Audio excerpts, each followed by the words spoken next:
Hey everybody, welcome back to Tim Travels. I'm Terry, your host. Hey, I'm here at the world famous Dragon Inn. This isn't far from the Manuka terminal. I think it's technically Chanahan, but yeah, check it out. It's really good. I've reviewed this place several times on Google. Okay, so I had my Kung Pao chicken at Dragon Inn. It was delicious. Had a little hot tea. Then I went down to Walmart and got some stuff. And so now I shot that previous video last night on Friday. It's Saturday morning. I'm here at Lineage in Geneva, Illinois, waiting to pick up a load. It's a drop and hook, but you know, you don't get to talk to anybody. You got to scan this QR code and put your information in. So I don't know if it's ready, but I'll split my sleeper if I need to. And then this load's going to New Jersey, and it delivers on Monday morning. So keep me busy over the weekend. I've said recently that I'm not really happy with the company I'm at, but I got paid yesterday. I did have, like, mileage-wise, the best week that I've had since I've been at the company. So it's week 11, if you're keeping score at home. And this week I had north of 2,800 miles. And you know, I did have felt, sorry, that I've been running a little bit harder. So hopefully, maybe it's just that how the market was going, and I have seen in the publicly traded companies like Knight Swift and Heartland Express, companies like that have reported earnings have also said they see the market turning. So hopefully that's what's happening. And you know, from now, well, from now until I retire from trucking or quit, I shouldn't say retire, quit trucking. It'll be better, because an extra 300 miles a week is an extra $186 of gross earnings, and that's it matters. So anyway, so I had this conversation with a fellow YouTuber, a guy you guys probably all know, and if you don't, you should watch his channel. I talked a couple of days ago with Richie Rich, and we talked for probably at least an hour or so, and we were talking about any number of subjects and what he's been up to. And I'm certainly not going to tell you what he's up to. I'm not going to steal his thunder. That's his business. But one of the things that you might know about Richie Rich is he used to be a police officer, and he was on the MPD, which is Metropolitan. I'm pretty sure I'm right about this. MPD, which is Washington D.C.'s police department, and I have never had any involvement with MPD. I used to see him. I used to work in D.C., but I never had any involvement with him, which I guess is good. So anyway, we were talking about just how much of a crime wave the trucking industry is. Like, I would be hard pressed to think of any industry that's considered a legit industry. So I'm not talking about, selling crack. I'm not talking about, like chop shops, stuff like that. But you would be hard pressed to find any industry in America that has as much criminality in it. Now, certainly in like some industries there are kind of known criminality, but trucking, you know, and maybe it's always been this way, but I think trucking in 2024 has just taken it to a new level. I mean, we got white collar crime, we got, you know, violent crime, we got just everything going on in this industry. And I don't know if it's a tail wags the dog kind of thing where like the industry has criminality because the industry attracts criminals, or whether the industry has criminality because crime is easy in the industry and there's really not a lot of incentive to obey the rules, obey the laws. And I've talked about this in a way, but I want to start at the top, right? Like at the top of the food chain of crime. And I would say it's, you know, your white collar crime. And one of the things that I've noticed, and maybe it's because I did, you know, when I was in law school, I worked at the Securities and Exchange Commission. I pay attention to like investment scams and Ponzi schemes and insider trading and stuff. But take a look at, these are just some headlines I clipped from Freight Waves. Take a look.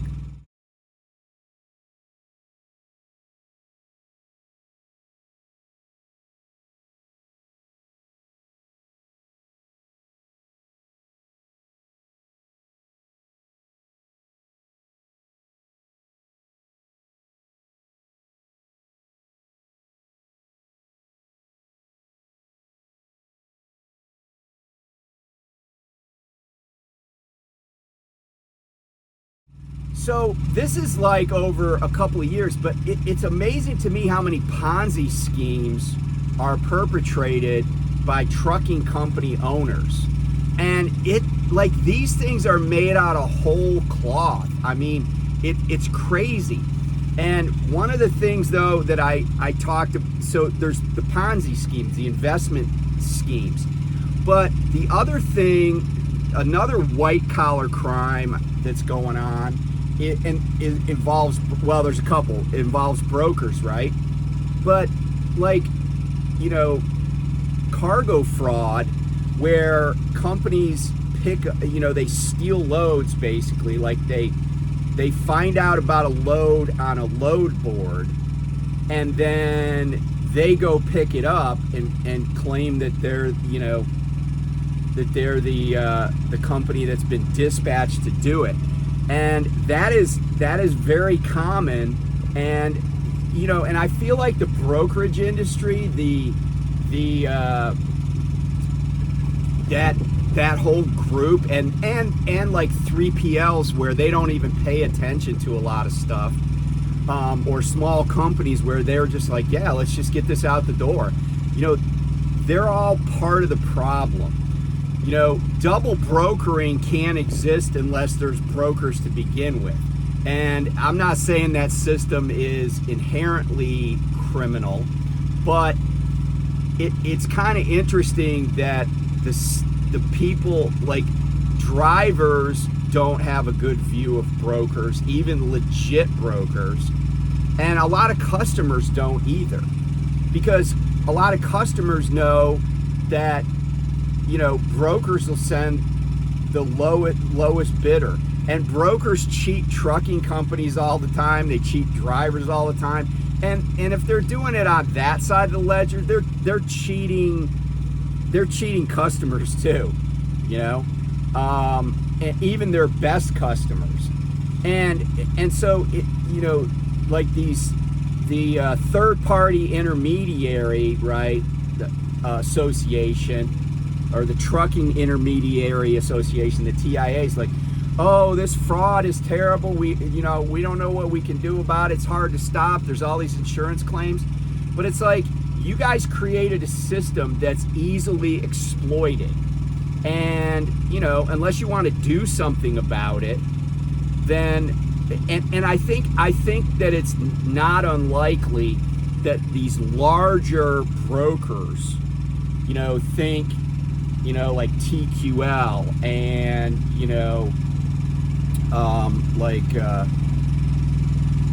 what's the big publicly traded one that's been having trouble? I can't remember their name, but like, they got to know what's going on, and they say they have controls in place. But I talked about that hostage situation where these guys here in the Chicagoland area are holding all these loads hostage. It's like they're like, oh yeah, we vetted these people, but the problem is that just like with the Ponzi schemes, people are lying about the assets that they have, and stuff has to happen so quickly, and people are so greedy that they don't want to do actual due diligence. Like, I feel like you could, oh wait, somebody's calling me, I'll have to get back. Okay, I'm back. So yeah, so there's like this white collar criminal element in the trucking industry, and it's costing probably hundreds of millions of dollars a year.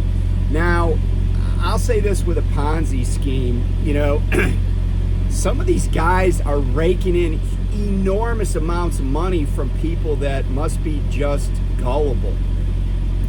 And this is just life advice for you, okay? If you haven't heard this from, like, I don't know, your grandma or your dad or your best friend or some homeless dude on the street who picked Johnny Manziel for the Browns, let me say this. If a deal is too good to be true, then it is too good to be true. It's like, I tell you about a meeting I had one time when I was a lawyer. I was in a conference room with a client, and we hired outside counsel in states we didn't practice in for our clients. Like, we back office managing law firm vendors, basically. And I remember being on the phone with this conference call. My clients are in the room, and we're talking to this lawyer down in Florida, and he's pretty slick. He's talking about how his firm is so good, and he basically wanted my clients to put all their business in Florida, and they had a lot of business in Florida with his law firm. And the reason he wanted that is because he had the killer app. He had figured out how to work the system and in such a way that our clients would get superior results, and would get results, and superior means quicker, results. And we got off the call, and I said, and this woman that worked for the client, she's like, he's pretty convincing, he's got a good pitch. And I said, if what he says is true, then we have to suppose that the rest of the lawyers in this particular field of law are not smart and wouldn't have figured this out. I said, but that's not going to be true. If what he said was true, everybody would be doing it, right? So that's the thing with these Ponzi schemes. One of the ways that Bernie Madoff swindled so many people is they were greedy, and he acted like he had the killer app. He's like, oh yeah, normally I wouldn't take $100,000 in an investment because it's just not big enough for me to deal with, but since you're a friend, those are red flags. But people get so greedy. And honestly, I've seen this. I worked at a hedge fund. I've seen the richest people that are flying in and out they fly to meetings in private jets, and they bring this whole entourage with them.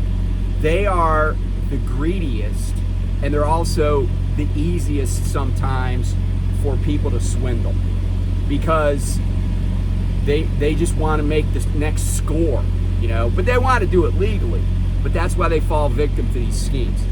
There was this one guy in one of those articles that you saw the headline of. He's got like $100 million plus Ponzi scheme going on. I mean, he's been arrested, and he was saying he had 4,000 trucks, and it turns out he had like 2. And here's the crazy thing, right? It's really easy to verify if somebody's got 4,000 trucks. I mean, it's so easy. I could teach a 6th grader to verify truck count within about 5 minutes. It's public information. And this guy was able to steal over $100 million from people. There's like, I don't know if who said this. I don't know if P.T. Barnum actually said this or W.C. Fields. I don't know any, but somebody said there's a sucker born every minute. Maybe that's true. Okay, so let's go down, the list of crimes to get into more pedestrian stuff, right? So Prime sent out a message, and I saw the message, and they were basically like, hey, we had 2 reefer trailers stolen in the last week. And when I was talking to Rich, I said, man, everybody at Prime probably knows it's a fireable offense or a termination level offense to leave a trailer in an unsecured location and unlatch from it and drive away with your bobtail. I said, but I said, hear me out. A new reefer trailer, and Prime has like, and this is going to be true of any company, but I know about Prime, so I'll just use them as an example. Prime has 2025 reefers on the road. I can tell you from having looked at the market for trailers that a brand new utility 3000R with one of these Carrier or Thermo King reefers on it is going to cost you retail, and I know Prime buys in bulk, so they probably do get a discount, but if you were to just go buy that trailer is going to cost you, depending on what type of wheels you got on it, what kind of light package you got on it, a few other optional things. That's going to cost you between $80,000 and $100,000 for that reefer trailer. $80,000 to $100,000 new. You don't believe me? Go look it up. Ask yourself this. We know that a lot of drivers at Prime, even in great times, struggle. Lease drivers struggle. And we kind of know why, and there's lots of videos talking about how to not struggle. But you look at a guy like my friend Lyle over at No Hippie Trucking and Transportation. He's struggled just because of the vagaries of this industry, just like the school of hard knocks, right? He's not struggling because he's a slacker and he doesn't know how to run a truck or a couple of a few trucks. He's struggled because just shit happens, right? But here's the deal.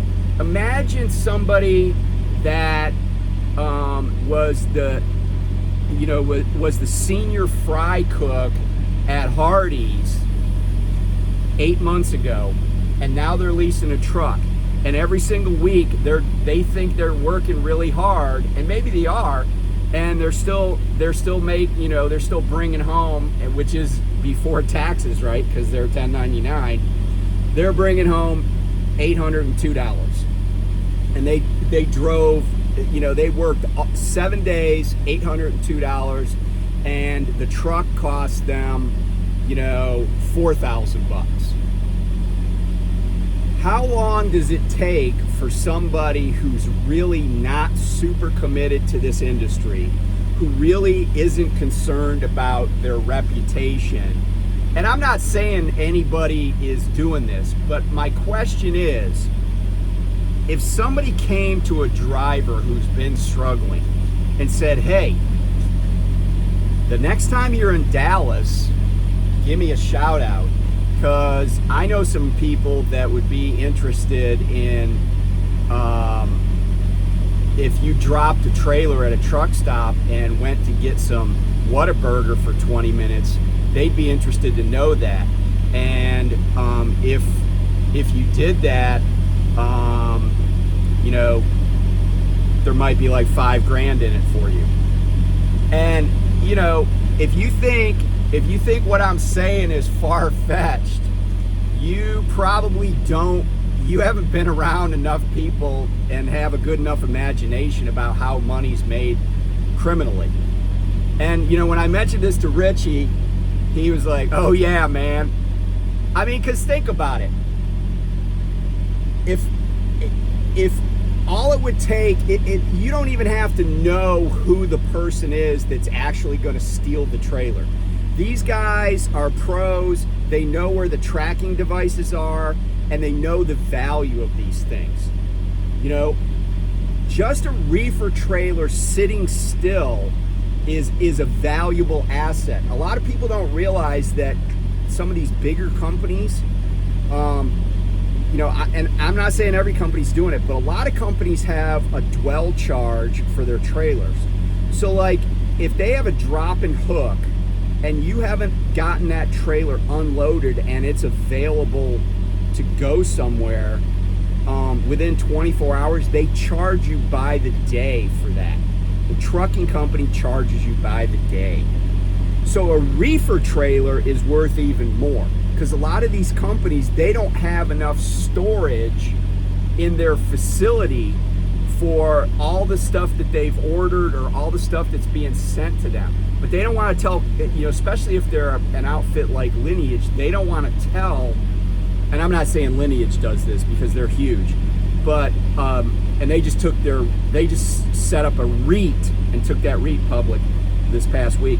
But these smaller places, because I went to a place that I think is out of business now in San Jose one time, and I backed into a dock and they were pulling, so this was a refrigerated facility, but they had to pull the stuff that went in my trailer out of 2 other trailers that were sitting beside me at the loading dock running. And those trailers, by the way, were not the property of that company. It was from a trucking company. So anyway, my point is that any trailer that can hold something is worth money even when it's sitting still. If it's a brand new reefer, oh yeah, that could be worth, you know, I'd have to do the research, but it wouldn't surprise me that trailer's worth $100 a day. Maybe way more.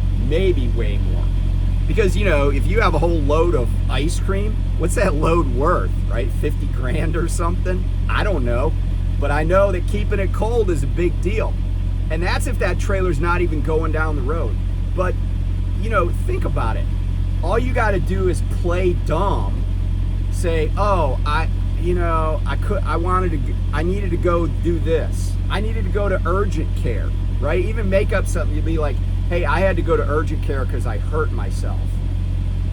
Okay, and I bobtailed over there. You know, I mean, it's not easy to concoct a story where, and then the thing is, they got to prove that they got to try to prove that you were involved with this. And, you know, if you don't have text messages, and, you know, I used to tell clients, don't put it in writing unless you want to see it in court. You know, phone calls are tough to know about. So, and I'm not, by the way, I'm not encouraging this. I'm just telling you how the world works in trucking. So let's talk about cargo theft. I've said this before and I'll say it again. I believe that there is a whole element of cargo theft in the trucking industry that's inside jobs. You know, I've told the story before about when I worked at Estes. They had somebody come on an Estes yard, because a lot of Estes yards are unsecured. A lot of them are. They had somebody come on an Estes yard with a bobtail. And out of literally 100+ trailers at that facility, because I worked in the Harrisburg terminal, which is actually just a little bit north of York, Pennsylvania. And it's between York and Harrisburg. And I personally, as a jockey, would touch, in one shift, I would usually touch around 50 different trailers because I had to write them down. And we had these sheets and it would just be filled with trailer numbers. But these people came on that yard and latched a 53-foot van that was an Estes branded van. So it was not, it said Estes on the side. They latched that and left. Guess what was in that trailer? Amazon stuff. Because a lot of people don't realize that a lot of companies run Amazon cargo, but not in Amazon trailers. I mean, hell, I just had a load that went to Amazon, a frozen load. So, but this was, a dry van. But my point is that I'm sure that within an hour, that trailer was empty somewhere, and maybe the trailer was ditched because it was marked and everything. And by the way, Prime trailers, Prime is so ubiquitous selling stuff that if you just rip the Prime sticker off of a trailer and there's only two, it's both sides and the back. Once you take those stickers off, even if you left the serial number on it, although it would be suspicious that a really high number like a 25, 24, 23, 22 was already deprimed, most people are not gonna, people don't know. And even cops don't pay much attention to it. I mean, think about this. As I was telling Rich, with a stolen trailer, you get pulled over for an inspection, which happens rarely. Let's be candid. It happens rarely. You're like, well, I went to this yard, I picked up this tray, it had these numbers, I picked it up. That's what they told me to do. And I'm going to pick up a load. Because, if the trailer's empty, right? I'm going to pick up a load. And are the police going to investigate? I don't know. I mean, if you can get a fake registration, throw some tags on it, nobody cares. That's the thing, right? There's nobody really chasing this down because it's interstate crime. There's no federal office of stolen, reefer trailers. The FBI doesn't, they don't usually get involved in two trailers being stolen. But that's $200,000 worth of trailers stolen, and I don't know if they'll recover them, So anyway, but cargo theft is often inside jobs. There was a theft in down in Memphis, and a lot of truckers were like, yeah, it's getting bad out here. Well, so I read the story about this theft. It was at a truck stop. So the truck driver's sitting in the cab of the truck. Somebody comes to the door of the truck, and he says they point a gun at him and tell him to go unlock his trailer. Well, unless he's got that trailer locked up like Fort Knox, I mean, most people would be like, oh, well, let's just bring some bolt cutters. But let's say that they couldn't cut the bolt, right? The funny thing about these trailers is even if you have one of those ASA abloy locks, and they don't have a grinder and they can't cut it with bolt cutters, where the lock is a weak point too. It's just 3 bolts holding in each side. You would only need to pry open one side of it and just bend it out with a crowbar, right? But anyway, they commit, but here's the driver story. They commit an armed robbery, not just a larceny. They commit an armed robbery. They take him back there. They say, open this trailer. They open the trailer and they steal a bunch of his cargo. What was he carrying? Air Jordans, shoes, athletic shoes.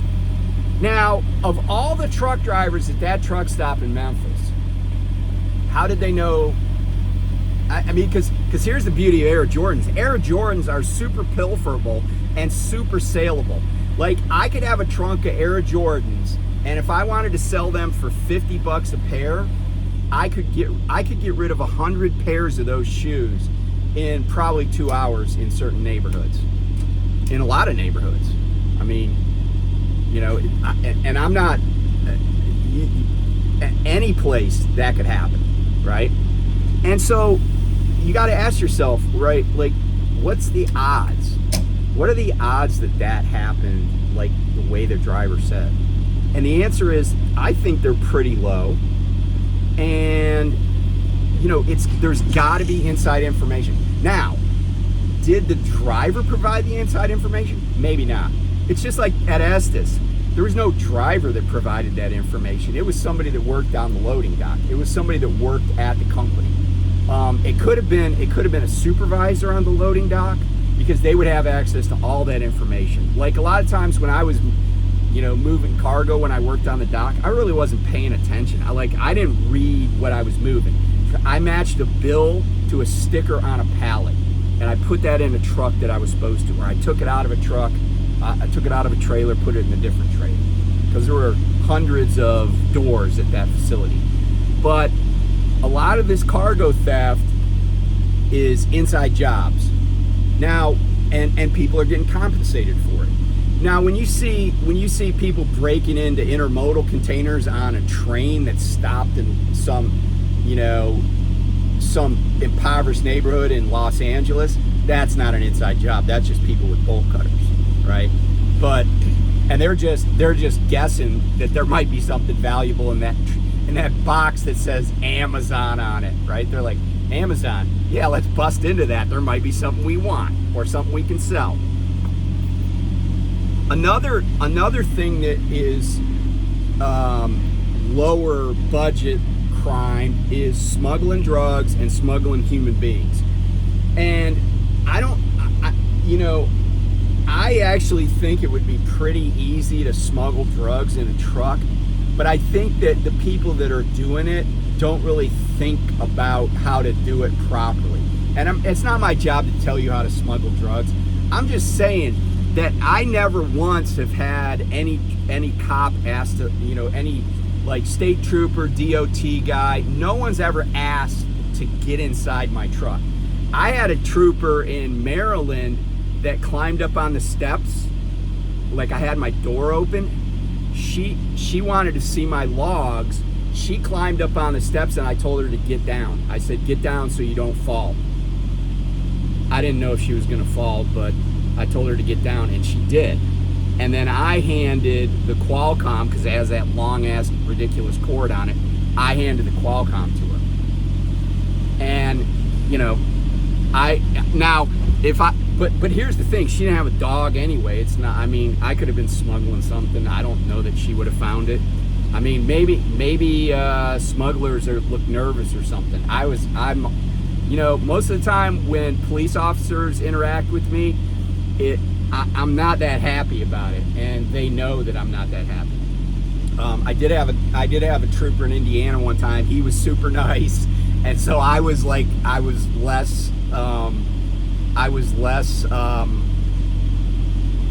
annoyed. And he came up, he goes, you didn't do anything wrong. I just need to do a level 3 inspection on you. If you could just give me this stuff, it'll just take me a couple of minutes and you can be on your way. I'm like, okay. But my point is that there's a lot of people doing this stuff. And here's the problem I see. People will do stuff that risks their entire life. Like they risk spending the rest of their lives in prison for chump change. And think about it. There's some trucker that for $500 will risk going to a federal penitentiary for like 20 to 30 years. But the person who like kind of dealt with a sketchy person to steal a trailer and they got paid $5,000 just for like driving away from that trailer for a few minutes, the most time they would do in the jail for conspiracy to commit larceny is probably a couple of years. That's if they didn't get probation. If they were like, I just was desperate for money and I never did anything wrong before, they might get probation. So do the math, right? The person who arranges for a cargo theft, that's not some federal offense usually. Depends on what it is. But they're only looking at a year or two in jail if they get caught. But the guy that's smuggling human beings or drugs and gets stopped at a ICE checkpoint, that dude's going to prison like for a long time, and he's not getting out on bail either. You know, he's not going to make bail. He's going to be locked up for a long time, and you know, and he's going to be found guilty. There's not going to be a lawyer good enough to get him out of it. And yeah, so it's like there's a cost-benefit analysis that criminals don't do. So let's get to like just the generalized criminality in this industry. You know, I was talking to Richie Rich, and I did a video about this before, but there is really not an incentive.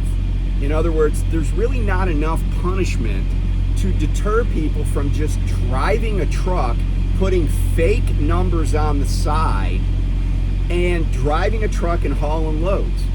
And here's why I say that, because suppose it for a moment that every bit of the truck that I'm driving was illegal. I had some tags that I just got from some sketchy person. The DOT and motor carrier number are just totally made up, and I'm hauling loads, right? Because shippers don't care. They don't care. Look at I was talking about, you know, how Amazon will hire anybody, and then even after they wreck and kill somebody, they'll be like, yeah, we won't hire you again. Well, yeah, we will, right? Just change some of the information. And how, like, there was a trucker that was like totally sketch that killed somebody in Georgia, and TQL got sued over it, but the federal court said, well, you can't sue the broker, or you can sue the broker, you're just not gonna maintain your case, we're gonna dismiss it. But here's the thing, there's no incentive to not be totally sketchy and just bypass everything. Drive without insurance, don't even get a motor carrier number, right? Because then you're on the radar, right? If you have no motor carrier number, no DOT number are valid, right? You put them on the side of the truck, but they're not valid. You don't have insurance, and you got some piece of crap Volvo that you paid $18,000 for, and you got some rental trailer. How many times can you run back and forth across America hauling loads for $5,000 a pop before you get stopped? The answer is it's potentially unlimited. Look how few people get stopped. I see people, like I see weigh stations says every truck must weigh, and almost every truck is pulling in there. And then there'll be some white piece of shit Volvo or Freightliner just in the left lane. They're already doing 82 miles an hour in a 70. They don't even stop. And I think a lot of these people are just told, yeah, don't ever stop at a weigh station. Make them chase you down. And then what's the downside? They get chased down, their truck gets impounded, they go home and they do it again, right? Because you think about the costs involved in starting that kind of enterprise. They're de minimis. A few $1,000 for a truck, and you know, $200 a week rental payments on a dry van. Who cares, right? Who cares? Like if you make more than 3 good-sized trips, you're in the money. You're totally in the money. And that doesn't even count the operators who bring people in that are unlicensed or at least untrained, but a lot of times unlicensed. Because ask yourself this, if you have a driver's license, let's say you're my age and you've rented some U-Hauls over the years, and somebody's like, hey, just drive this truck, it's got an automatic transmission, you know. And I've backed up trailers before. Like if you've ever driven an RV or a U-Haul, you've backed a trailer up. I mean, it's different than this, but it's not rocket science, right? You could watch a YouTube video on it and get the basics. And honestly, I see people trying to back into docks at places, and I'm pretty damn sure that's all they did was watch a YouTube video. And that's the thing, right? Like people like you and I that, you know, are in the drug clearinghouse, right? Your name's in the drug clearinghouse. You have a legit CDL, right? You have a legit medical card. You work for a legit carrier that has an actual correct DOT and MC number, and they buy insurance, right? Everything's above board. Like, we're the suckers. We're the frickin' suckers. Like, my DOT physicals expire I think in October 21st. The fact that I even know that just proves I'm a sucker, right? Because I could just be like, man, screw that. I'm just driving. I don't need no damn physical. I'm gonna have to go to Concentra or someplace and pay like, I don't know, $90 to get a physical. I'm a sucker, right? This clock that I got in my truck that tells me when I can do things and when I can't and how I gotta do stuff, I'm a sucker. I should just take this thing and chuck it out the window.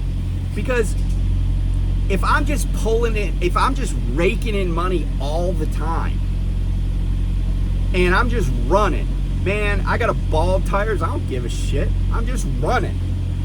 What's my downside risk to getting shut down? You know, people say, oh, you could get arrested. Yeah, you could. But let's be honest.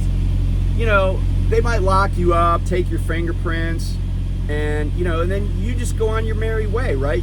Because it's not a violent crime. They're like, oh, you got a trial date in 3 months. Okay. And then you don't even show up for the trial date. Why? Because they're not going to do anything about it. Because unless you commit like felonies, they're not going to issue a warrant for your arrest.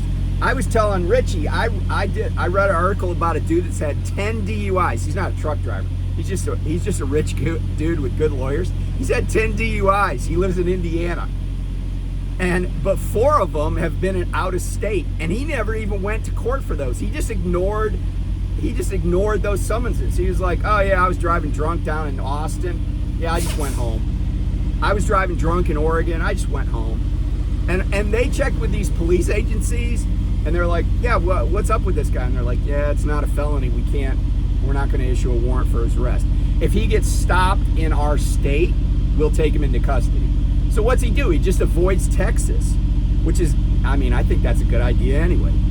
So, you know, you look at this trucking industry, man. It is just like it's like when you see the trucking industry as a whole, you need to think pizzerias in the 5 boroughs of New York City in the 1970s.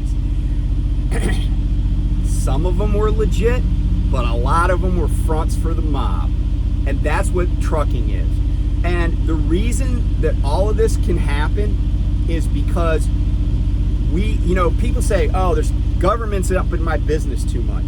You know, the government is in your business because all the stuff I described is government mandates. But here's the problem. We don't have enough government up in everybody's business. We don't have enough enforcement. We don't have enough roadside stops by DOT officers and state troopers and sheriff's deputies, right?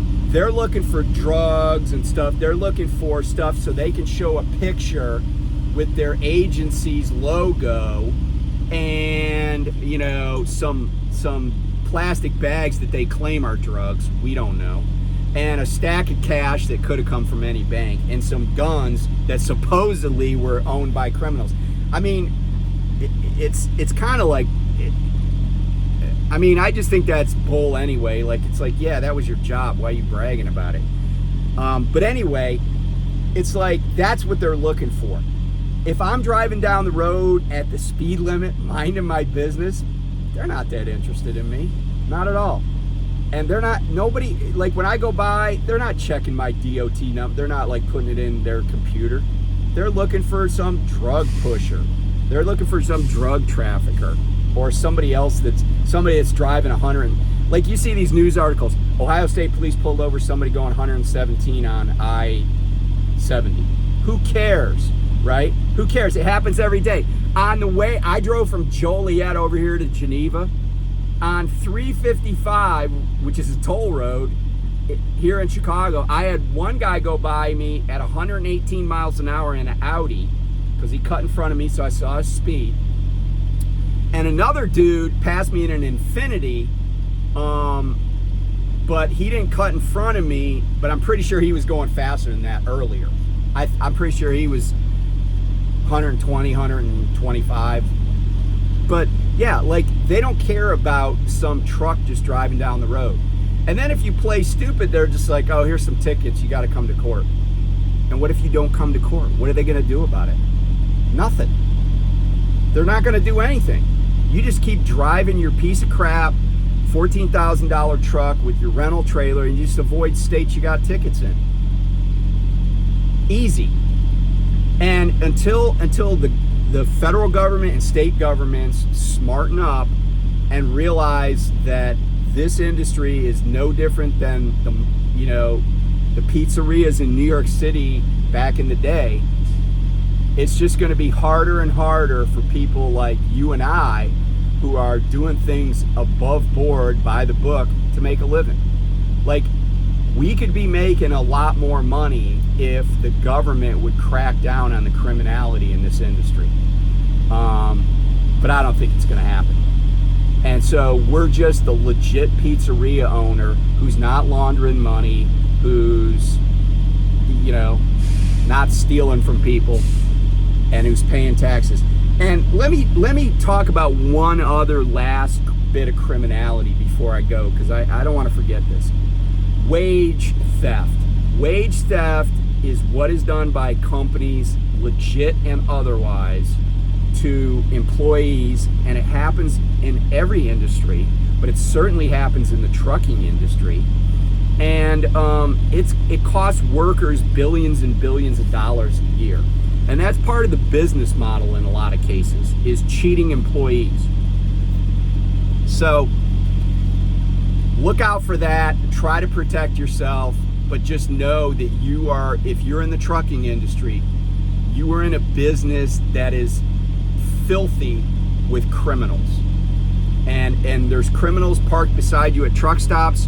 There's criminals in the buildings that you go to. And it's just how it is. It's just 2024 in the United States of America in the trucking industry. So on that happy note, be safe. I'll talk to you soon. By the way, I'm going to have some other interesting information about the situations at Prime. This time in the flatbed division, I'm going to talk about in a different video. Probably drop that early next week. So stay tuned. Talk to you soon. Bye.